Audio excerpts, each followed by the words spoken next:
ଏହି ଗୀତିକାରଙ୍କ ମୃତ୍ୟୁ ପରେ ଝୁରୁଛନ୍ତି ସାରା ଓଡ଼ିଶାବାସୀ। ନମସ୍କାର ଦର୍ଶକ ବନ୍ଧୁ, ସ୍ୱାଗତ କରୁଛି ଆପଣଙ୍କୁ ଆପଣଙ୍କର ପ୍ରିୟ ଚ୍ୟାନେଲ NG ଅପଡେଟ୍କୁ। ଦର୍ଶକ ବନ୍ଧୁ, ଗୀତିକାର ନିମାଇଁ ମହାନ୍ତିଙ୍କ ମୃତ୍ୟୁ ପରେ ସାରା ଓଡ଼ିଶାବାସୀ ତାଙ୍କୁ ଝୁରୁଛନ୍ତି। ତାଙ୍କର ବହୁ ଏଭରଗ୍ରୀନ୍ ଗୀତକୁ ଲୋକମାନେ ସୋସିଆଲ ମିଡ଼ିଆରେ ସେୟାର କରି କରୁଛନ୍ତି ନିଜର ଦୁଃଖ ପ୍ରକାଶ।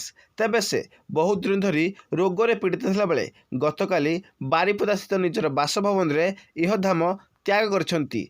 ଅକ୍ଷୟ ମହାନ୍ତିଙ୍କ ଠାରୁ ନିଜର କ୍ୟାରିୟର ଆରମ୍ଭ କରିଥିବା ନିମାଇଁ 2010 ମସିହାରେ ଓଡ଼ିଶା ସାହିତ୍ୟ ଏକାଡେମୀ ପୁରସ୍କାର ମଧ୍ୟ ପାଇଥିଲେ। ତାଙ୍କର ବହୁତ ଗୀତ ଲୋକ ଆଜି ବି ଗୁଣୁଗୁଣଉଛନ୍ତି। ତେବେ ତାଙ୍କ କଲମର ମୁନ ଏବେ ଅଟକି ଯାଇଛି, ଆଉ ତାଙ୍କ କଲମ ମୁନରୁ କୌଣସି ବି ଗୀତ ଶୁଣିବା ପାଇଁ ପାଇବେନି ଦର୍ଶକ। ତେବେ ଦର୍ଶକ ବନ୍ଧୁ, ଆପଣ ନିମାଇଙ୍କର କେଉଁ ଗୀତ ଶୁଣିଛନ୍ତି ଆମକୁ କମେଣ୍ଟ ସେକ୍ସନ ମାଧ୍ୟମରେ ନିଶ୍ଚୟ ଜଣାନ୍ତୁ।